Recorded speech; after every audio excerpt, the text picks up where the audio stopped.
Compte tenu des différentes consultations qui ont été lancées, j'invite les conférenciers à s'asseoir pour cette deuxième table ronde. Alors, quels sont les enjeux dont on va traiter aujourd'hui? Tout d'abord, je m'appelle Scott Ross, je suis le directeur général de la FCA. Je ne me suis pas présenté au tout début parce que j'ai annoncé la visite du Premier ministre, mais je suis le coprésident de ce panel et de ce comité. Ce sont des belles initiatives. On veut rejoindre les producteurs et les productrices pour que nous puissions parler de la durabilité dans notre secteur. Avant d'entamer cette discussion, nous allons avoir une table ronde on va parler d'un outil critique intitulé le Fonds d'action à la ferme pour le climat. C'est une initiative qui a été lancée en 2021. On a cerné les récipiendaires de ce Fonds d'action à la ferme pour le climat. On veut mettre l'accent sur des pratiques exemplaires. Je ne vais pas rentrer dans les détails parce que le panel va vous parler plus en détail de ce programme. Vous avez les biographies des conférenciers ou conférencières dans votre jeu de documents. Donc, on va entrer dans le vif du sujet. On accuse un petit retard de 10 minutes, mais ce n'est pas grave. On va peut-être reporter la pause repas de 10 minutes. Comme ça, on pourra accorder aux conférenciers plus de temps pour parler de ce programme. On va commencer avec des présentations. Et ensuite, il y aura une période de questions. Et ensuite, on va faire une pause café. Là-dessus, je tiens à vous présenter notre premier conférencier, Marco Valenciti. C'est le directeur général de Innovation Program, l'AAC. Il va vous donner un aperçu du programme et de ses objectifs. C'est à vous, Marco. Et ensuite, je vais présenter tous les conférenciers lorsqu'ils vont intervenir.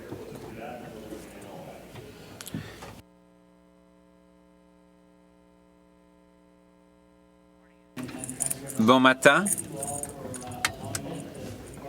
Merci de m'avoir invité à cette table ronde. Je suis parmi des gens qui sont des partenaires clés. Je voulais vous donner un aperçu du programme. Et ensuite, nos partenaires vont dire comment ils mènent à bien ce programme.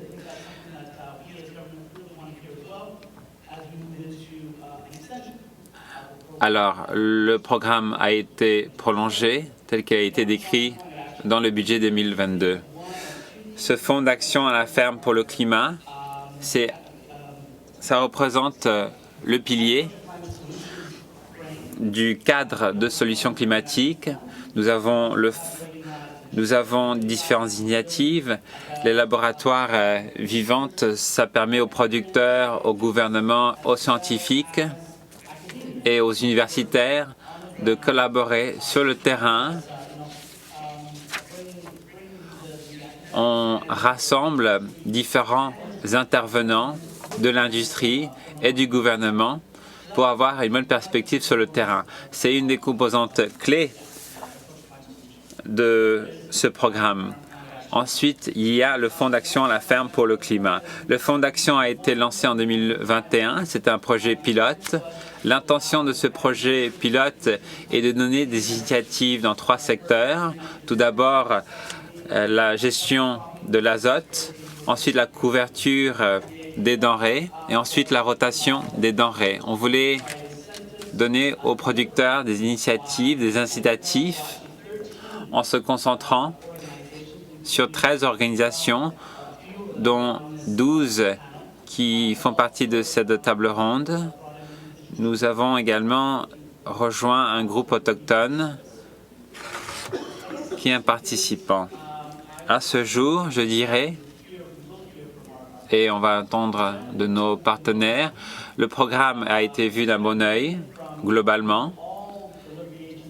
Si je me tourne vers tous les agents il y a une très belle participation, peut-être une trop belle participation à ce programme. Et je pense que c'est un programme qui est très, très utile pour les producteurs. Comme je l'ai mentionné dans le budget 2022, le gouvernement a décidé de prolonger le programme de 4 ans en commençant en 2024. À la fin de l'automne et au tout début de cette année, on a tenu des discussions avec nos agents de livraison, avec nos gouvernements provinciaux et avec l'industrie pour voir qu'est-ce qui a fonctionné, qu'est-ce qui a moins bien fonctionné. Donc, tout ça pour dire que je suis très impatient de recevoir les questions du public. Alors, qu'est-ce qu'on a attendu jusqu'à présent? On a dit que les pratiques exemplaires soient pertinentes et une flexibilité à l'échelle régionale. On entend beaucoup parler de cela récemment. On veut s'assurer qu'il y ait une bonne organisation sur le terrain pour savoir qui fait quoi, qu'est-ce qui est fait à l'échelle provinciale. Donc peut-être on veut mettre l'accent sur la communication, avoir une bonne relation avec nos agents de livraison. Un autre élément dont on entend beaucoup parler, c'est l'optique des chaînes d'approvisionnement, secteur partenariat public, partenariat privé, comment l'industrie peut jouer un rôle clé au sein de ce programme. Voici ce qu'on entend parler. Nous espérons avoir plus de détails plus tard cette année. Je vais m'arrêter là. Je vais donner la parole à nos partenaires du programme. Merci beaucoup. Merci Marco. Ça a été un bon aperçu de ce programme. Comme Marco l'a dit, nous allons donner la parole à 3 partenaires qui font partie de ce programme, qui font la prestation de ce programme. Comme je l'ai dit, vous pouvez consulter la biographie des différents conférenciers. Je vais vous présenter Linda Nicole, la directeure générale de l'Association du Manitoba des bassins hydriques. C'est à vous. Bon matin à tous et à toutes. Merci de m'avoir invité ce matin. Merci pour cette belle présentation. Je pense que j'ai des diapositives à vous présenter si je ne me trompe pas. On va passer à la prochaine diapositive.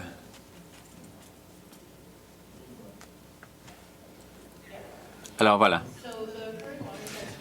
Alors, le Prairie Watershed Climate Program est dirigé par le Manitoba Association de Watershed et c'est mis en œuvre par des districts de bassins hydrographiques du Manitoba.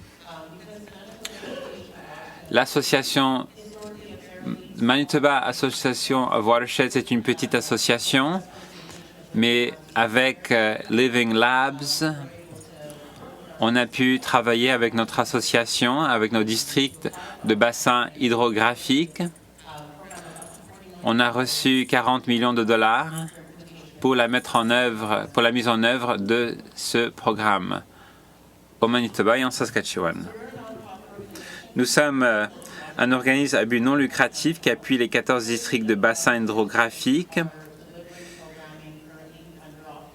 Alors, ce modèle est très important pour nous parce que les districts de bassins hydrographiques au Manitoba et en Saskatchewan fournissent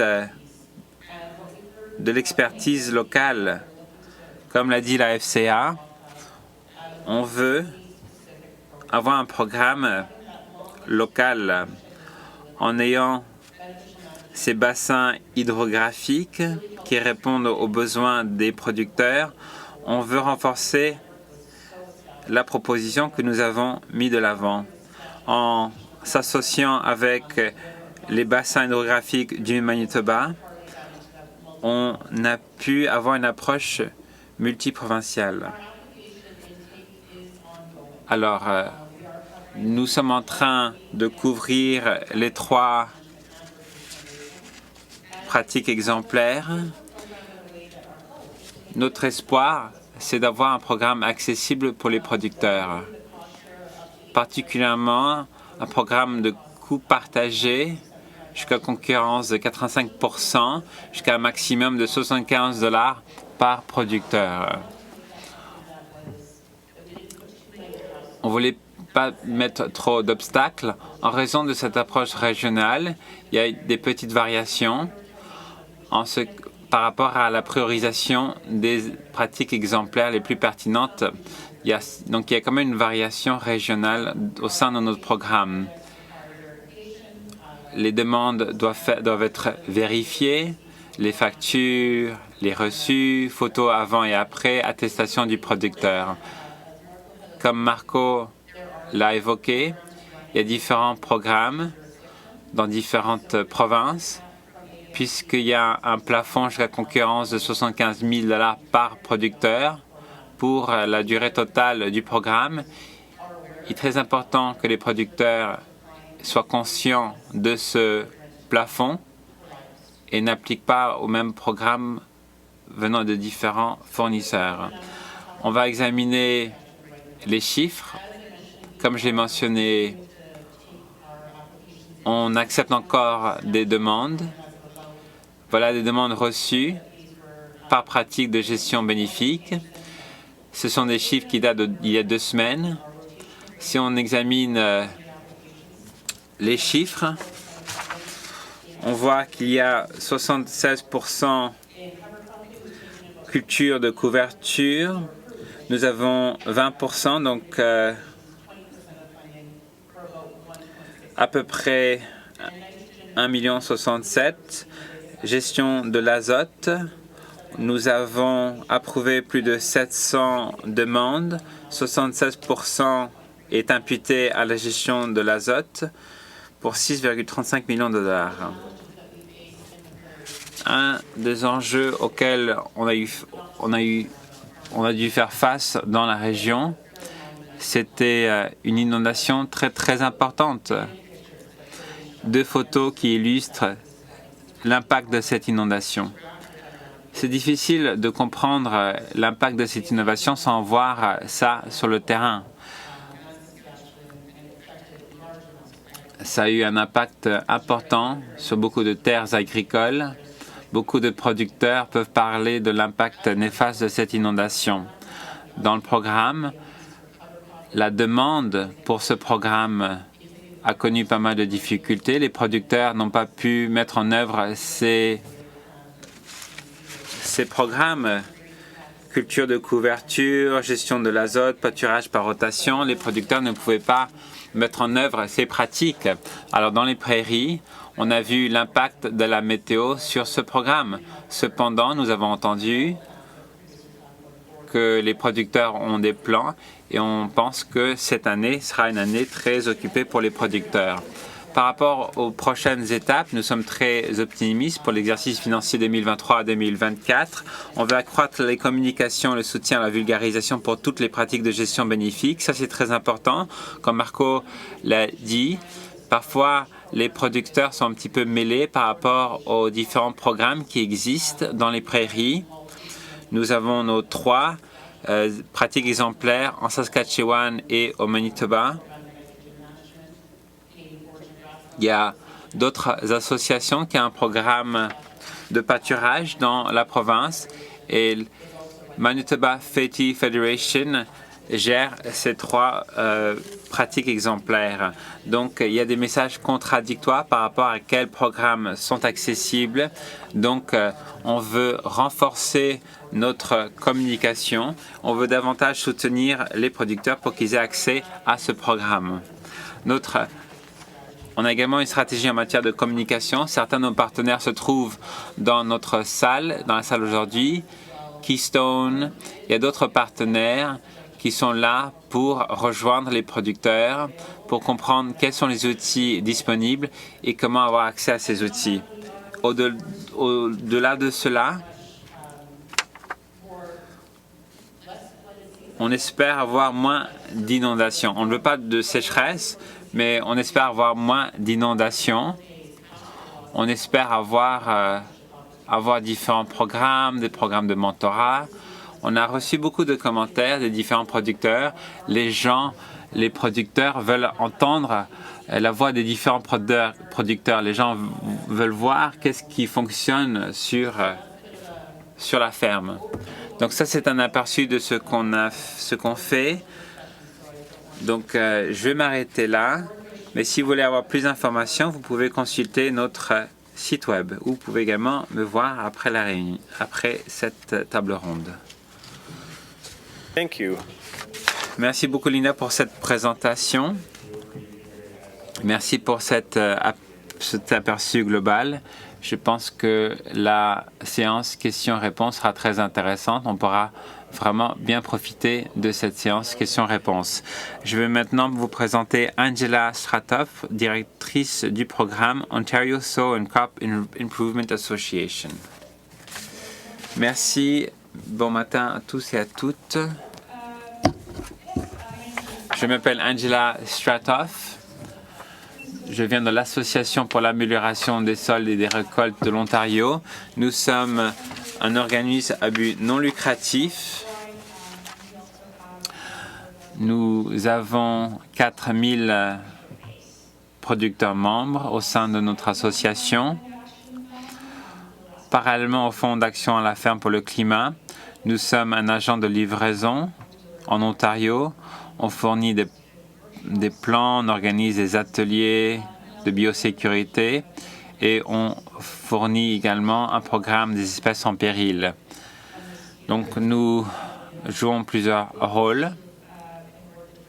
On a reçu un prix ou une subvention récemment, une subvention que nous allons livrer aux producteurs.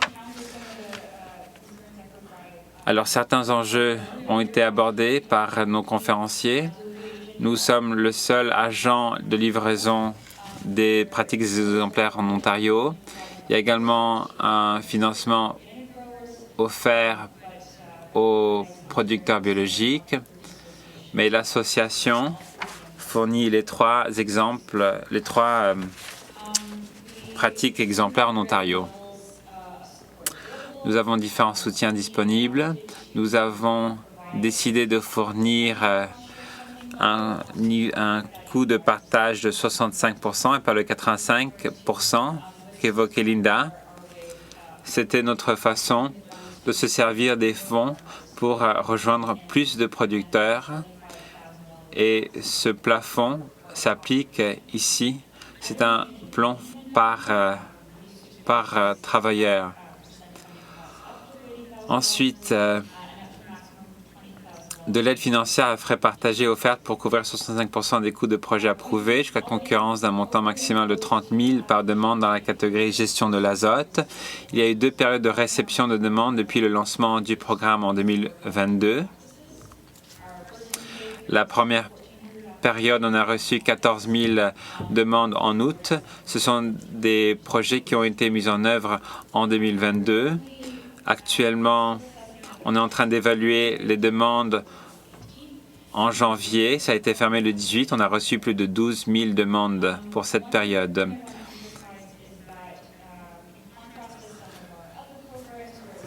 Contrairement à certains des autres programmes où c'est efficace d'avoir ça sur place, mais les pratiques ici doivent avoir été mises en œuvre sur le terrain pour que les coûts partagés soient mis en œuvre. Alors avec le mois d'août pour le début, ça nous a fait ça nous a posé des problèmes avec la fin de la saison de culture et il y a eu des difficultés pour compléter ces projets. Alors ici, on a un survol de la demande que nous avons vue pour les différentes pratiques exemplaires avec cette date du mois d'août. Et c'est intéressant de voir Linda qui nous expliquait ces demandes. C'est semblable ici, une demande très élevée pour la gestion de l'azote et ces catégories-là. Particulièrement, on a vu des demandes qui nous venaient de la part de producteurs qui voulaient se servir de biosolides, de compost, plutôt que d'engrais commerciaux, pour avoir cette application de l'azote tout au long de la saison. Avec les cultures de couverture, En fait, dans toutes les pratiques, on cherchait une confirmation comme quoi ce sont de nouvelles pratiques pour la superficie où elles sont appliquées. Et ça vaut la peine de le mentionner, c'était un autre obstacle perçu, évoqué par les producteurs en Ontario, parce que ça limitait les fonds disponibles pour ceux qui n'avaient peut-être pas été chefs de file dans la mise en œuvre de ces pratiques dans leur région, mais ceux qui, à toute fin pratique, avaient un petit peu de retard, se servaient de ces fonds pour améliorer leurs activités avec ces pratiques plus tôt. Et ça, c'est ce qui est connu en Ontario comme étant la pénalité imposée aux innovateurs, c'est-à-dire que ceux qui ont déjà employé ces pratiques ne pouvaient pas avoir accès au financement. Mais vous voyez quand même une demande assez forte. Et ces données sont aussi reflétées dans la demande relative pour ces pratiques que nous avons vues dans les propositions pour les demandes du mois de janvier. En Ontario aussi, pour avoir accès aux frais partagés, les récipiendaires qui avaient une attribution approuvée devaient démontrer qu'ils avaient participé à un événement de partage des connaissances vérifiées. On appelle ça les EPC. Il s'agit d'une opportunité de réseautage, d'apprentissage pour ces programmes, pour ces projets.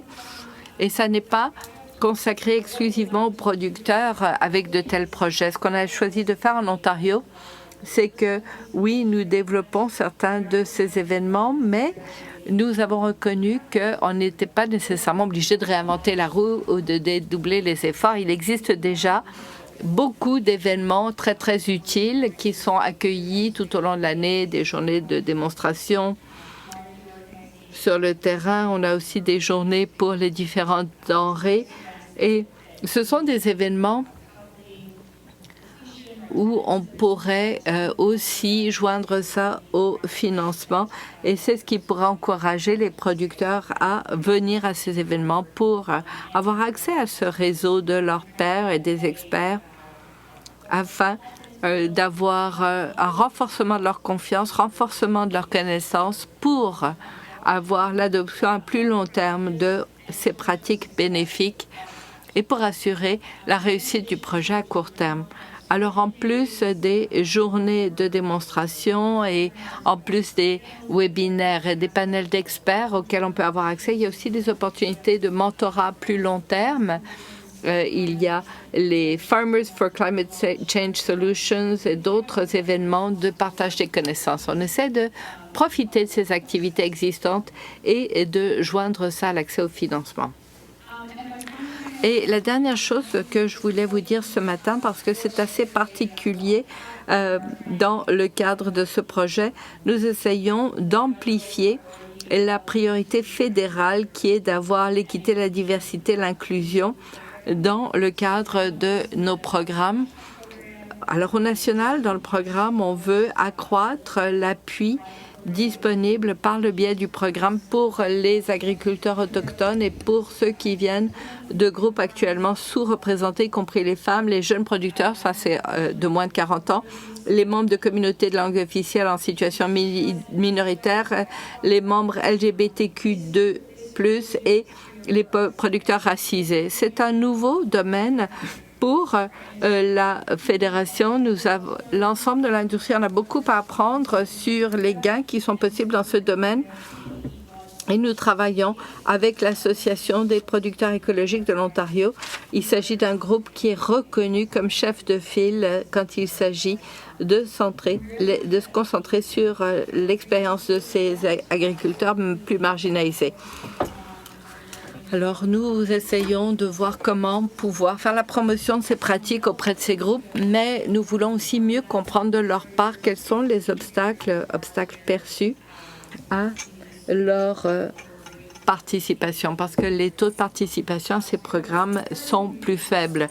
Alors, on en a encore beaucoup à apprendre et on recueille des données démographiques au sujet des demandes et des réclamations pour mieux comprendre les taux de réussite dans l'ensemble du processus de partage des frais pour ces différents groupes. Ça a été un exercice très édifiant et nous avons hâte de partager les résultats de cette initiative. Voilà donc ce qu'il se passe en Ontario. Pardon. Merci beaucoup, Angie. Et nous allons maintenant passer à notre dernier intervenant pour cette session, Donald Killorn de la Fédération de l'île du Prince-Édouard. Merci, Scott. Merci à la FCA qui m'a invité. Je suis Donald Killorn et je suis à la Fédération de l'île du Prince-Édouard et nous avons eu la chance de recevoir 6 millions de dollars pour gérer au fil de quelques années. Et nous n'avions pas vraiment beaucoup de capacité à distribuer des fonds comme l'a fait l'équipe de Angie. Ça a été tout un effort cette année pour essayer de faire en sorte qu'on distribue cet argent. On a réussi à le faire. On a pu approuver 148 projets et on a obtenu près de 2,7 millions de dollars approuvés. On a pu avoir des ateliers de partage de connaissances et ça s'est fait en partenariat avec les agriculteurs pour les solutions climatiques. Et ça, c'est Angela mentionné. On avait nos voisins en Nouvelle-Écosse aussi qui nous ont beaucoup aidés. On a vu pas mal plus de cultures de couverture que d'autres groupes et je pense que ça en dit long sur la nature même de notre industrie puisque nous cultivons la pomme de terre. Et le programme, on a commencé à le mettre de l'avant au mois de mai. Et les producteurs nous disaient qu'en étant plus au courant maintenant du programme, au moment où ils posent des choix sur l'engrais des champs, on devrait pouvoir voir une plus grande participation pour la gestion de l'azote. Alors, on a pu lancer le programme, on en est très fiers. On n'a pas fait le 75 000 avec les cultures de couverture. Et on va avoir un plafond encore inférieur. Les producteurs nous ont dit qu'ils voulaient qu'on en fasse plus avec ces fonds. Et il y avait une retombée avantageuse pour la Fédération de l'île du Prince-Édouard parce qu'il nous a fallu renforcer nos capacités. On a pu identifier des nouveaux membres de l'équipe qui tenaient passionnément à une agriculture qui soit axée sur le climat. Et ça, c'est important parce que notre province a une cible de net zéro pour 2040 pour l'ensemble de la province. Et sur l'île du Prince-Édouard, l'agriculture représente 20% des émissions, c'est 10% à l'échelle nationale. Donc, on appelle à nous pour atteindre ces cibles. Et maintenant, nous avons les gens nécessaires pour le faire. J'ai quelques diapos ici qui nous présentent la façon dont ces visées peuvent contribuer à notre effort de réduire de 40% d'ici 2040, qui représente environ 105 tonnes de carbone. Ici, les gens de l'extérieur de l'industrie sont souvent étonnés de savoir ça. Les gens pensent que l'utilisation de carburant fait partie du profil, mais non, ce n'est pas le cas. C'est la production de récoltes et de bétail qu'il nous faut aborder. C'est pour cette raison que le programme est conçu comme il l'est.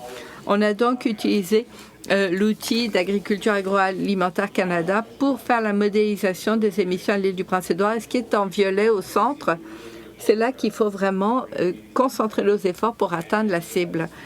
Et voici nos émissions. C'est la superficie totale pour chaque récolte et la majorité des émissions des récoltes viennent des pommes de terre. On a aussi le blé, l'orge et évidemment, les fourrages contribuent peu.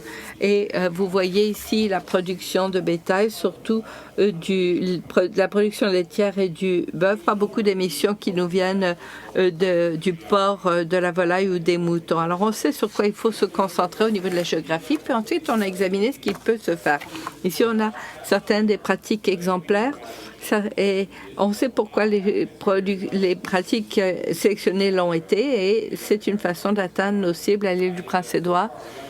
Tout à fait à droite, vous voyez par hectare ce qui est modélisé et c'est ce que les pratiques de gestion peuvent nous permettre de réaliser. Mais nous savons qu'on peut faire beaucoup mieux et c'est de cette façon que les laboratoires vivants peuvent nous permettre de mieux développer ces pratiques exemplaires pour mieux atteindre les cibles et pour faire le plus de bien possible. Nous vous aimons que ces deux programmes fonctionnent de concert. Alors voici ce qu'on pense pouvoir faire avec les récoltes. Nous pensons que si nous pouvons mettre en œuvre ces pratiques exemplaires, on va pouvoir réduire les émissions de 40 000 tonnes par année d'ici 2040. Alors, il s'agit d'une initiative importante Nous vous avons dit que les premiers adoptants sont souvent punis parce qu'on ne peut avoir accès qu'une fois par parcelle de terrain, par pratique exemplaire. Donc, il faut songer à au-delà de cet incitatif pour que les producteurs continuent à se servir de ces pratiques exemplaires. Et voici comment se présentent les pratiques exemplaires pour l'élevage. Et on veut encourager les producteurs à adopter certains de ces éléments pour atteindre les cibles. À l'île du Prince-Édouard, la majorité de la réduction viendra de l'élevage si l'on arrive à mettre en œuvre les pratiques exemplaires qui sont bonnes pour le climat. On devrait pouvoir réduire les émissions de 100 000 tonnes de CO2 par année. Nous pensons pouvoir atteindre nos cibles. Voici notre ventilation dans le temps par pratique exemplaire. Voici comment nous allons suivre notre progrès pour atteindre la cible de 2040.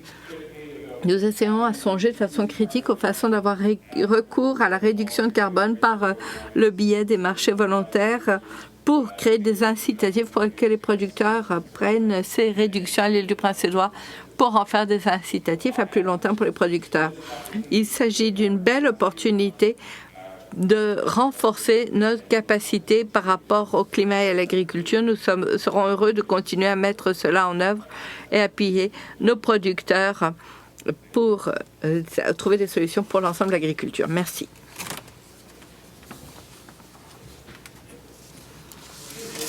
Merci, Donald. Et je pense que ça a bien positionné les choses pour la période de questions. Je vais poser une question rapidement en tant qu'animateur pour permettre à chacun de réfléchir à ces questions. Et je vous encourage, si vous avez des questions, des commentaires pour nos panélistes, à les évoquer. Alors, comme je l'ai dit, certains des éléments soulevés par Donald, il nous parlait du fait que cela fait partie des efforts plus généraux pour en arriver à la réduction des émissions et au net zéro. On met beaucoup l'accent ici sur ces activités à la ferme. Alors, je voulais demander au départ à notre groupe de discussion de quelle façon est-ce que ce fonds peut faire la différence pour en arriver à des pratiques plus durables de façon plus générale, pas seulement à la ferme, et en quoi est-ce que cela peut faire la différence pour l'atteinte des objectifs climatiques au-delà des objectifs individuels à la ferme. Qui voudrait intervenir là-dessus? Marco?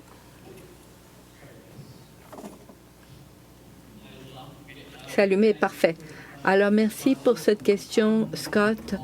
Je pense que l'ensemble des intervenants ont parlé de l'importance de la collaboration et de bâtir sur les efforts antérieurs. Et ça, c'est important quand on traite à la fois du fonds d'action à la ferme pour le climat, mais aussi l'agriculture durable et la stratégie qui existe pour les consultations.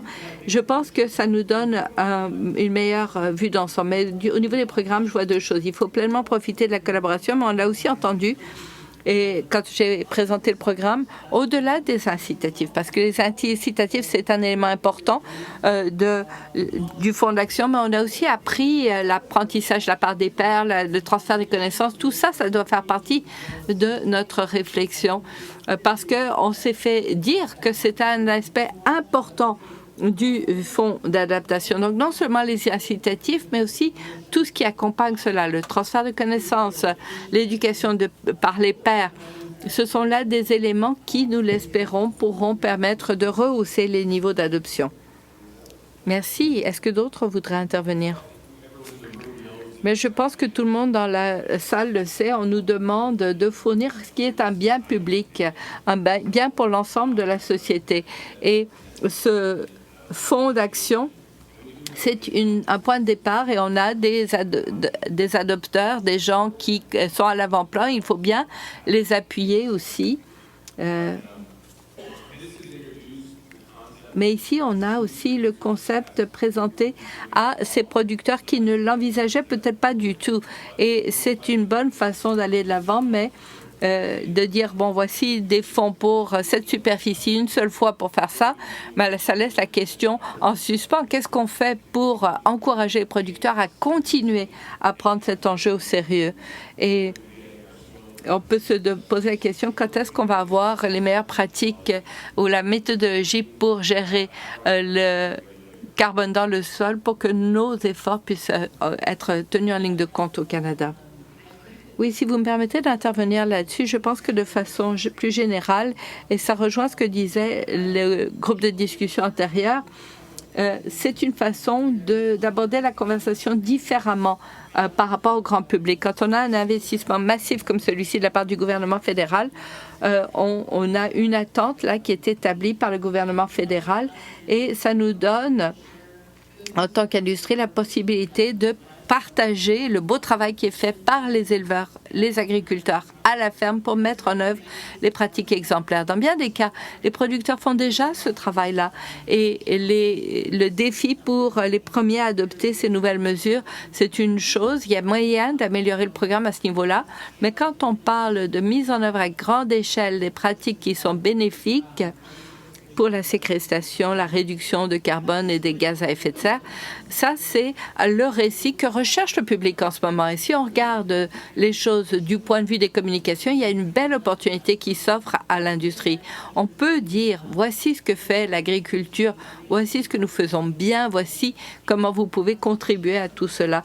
Et ça pourra un peu changer le ton, où on perçoit l'agriculture d'un mauvais œil à certains égards et plus ça permet de faire le jour sur les bonnes mises en œuvre. Oui, je suis tout à fait d'accord avec tout ce qui a été dit jusqu'à maintenant. C'est intéressant d'entendre ces efforts de pair et l'aspect économique, le bien public. Je pense que tout ça, ça sert à la mise en œuvre d'une motivation intrinsèque pour les producteurs pour maintenir ces pratiques à plus long terme. Et je pense que le fonds d'action, dans la mesure où il permet d'avoir cette motivation initiale de mettre en œuvre ces pratiques, et si ça se joint à ces connaissances que les producteurs peuvent produire pour eux-mêmes au fur et à mesure, c'est l'adoption à plus long terme, en fin de compte, qui va nous permettre d'évoluer vers le net zéro. Moi, ce que j'ai entendu de la part des membres du panel, et ce qui m'a frappé, ce sont toutes ces données qui ressortent de tout ça pour mieux définir la variabilité régionale. Et ça nous a été dit encore et encore, c'est essentiel dans cette discussion. Par les niveaux de participation, vous pouvez voir où sont les belles opportunités. Et vous avez des aperçus plus précis de ce qui peut faire la différence au niveau régional. Alors, avant de poser une autre question moi-même, puisque je suis l'animateur, je vous donne l'opportunité dans la salle si vous avez des questions au sujet du programme. Rod Miner. Vous avez parlé de changement, mais quel est le processus de modification justement de ce programme pour qu'on y apporte des changements ou qu'on puisse peut-être aller de l'avant avec d'autres initiatives? Ça, c'était une question. Puis l'autre question, c'est pour convaincre les producteurs à poursuivre de tels processus. Je pense que les efforts d'extension à ce niveau-là, l'aspect économique, pour moi, le plus grand avantage, c'est au niveau de l'environnement, n'est-ce pas? Mais il faut que les agriculteurs y trouvent leur compte. Comment est-ce que les producteurs y trouvent leur compte? Voilà ma question. Merci, Ron. Pour la première question, je pense avoir mentionné que nous avons commencé à avoir un dialogue avec les intervenants au sein de l'industrie et les agents de prestation. Et puis, ça a commencé en fin 2022. On a continué en début 2023. On espère poursuivre le dialogue sur ce qu'on a entendu jusqu'à maintenant. Peut-être qu'il faudra apporter des modifications. Je ne pense pas que ça va être un changement du tout au tout entre le projet pilote initial et le prolongement. L'idée, on a entendu qu'il pouvait y avoir des améliorations ici et là, que ce soit l'aspect régional, la couverture et tout le reste. Donc l'idée, c'est que ça se fasse plus tard ce printemps et qu'on puisse en parler aux agents de prestation afin que cela fasse l'objet de dialogue dès l'automne. Le prolongement commence techniquement le 1er avril 2024. Donc, on a encore le temps de tenir d'autres discussions et on essaie de voir où nous pouvons apporter des améliorations. Pour la deuxième question, je vais revenir à cette notion des premiers à adopter ces pratiques. Alors, eux peuvent nous parler non seulement des avantages environnementaux, mais économiques aussi que vous avez évoqués. Et il y a aussi le transfert de connaissances et les façons de transférer le savoir de pair en pair. Voilà des façons d'en dire plus pour les tout premiers à adopter ces nouvelles technologies. Nous nous servons d'eux pour aider à l'apprentissage par les pairs, pour mieux comprendre les retombées économiques de la mise en œuvre de certaines de ces pratiques exemplaires. Donc, on voit ça des deux points de vue et je dirais que cette collaboration et le fait de profiter du partage des connaissances, voilà qui est essentiel à nos yeux. Et si je pouvais revenir sur la première réponse de Marco, je pense qu'en tant qu'agent de prestation, nous avons eu l'opportunité de faire nos commentaires. On a essayé d'offrir cette opportunité aussi aux producteurs pour qu'ils puissent nous dire ce qui fonctionne dans le programme, ce qui fonctionne moins. Et Agriculture Agroalimentaire Canada, en fait du très beau travail quand il s'agit de nous offrir les façons de communiquer cela au ministère. Alors, pour le projet pilote, pour la continuation du programme, je pense qu'on a fait le nécessaire pour nous offrir cette opportunité de contribuer. Je pensais que Ron allait me poser des questions sur sa demande. Je suis heureux que ce ne soit pas le cas. En fait, nous élaborons notre stratégie par rapport au carbone parce que nous pensons que la demande viendra du marché, surtout pour la transformation. Ce sont eux qui vont faire cette demande et les producteurs vont se faire dire on ne veut pas de votre produit si votre produit n'est pas adapté aux exigences climatiques parce que nos clients n'en veulent pas ou bien nos actionnaires demandent qu'on mette l'accent sur la pérennité.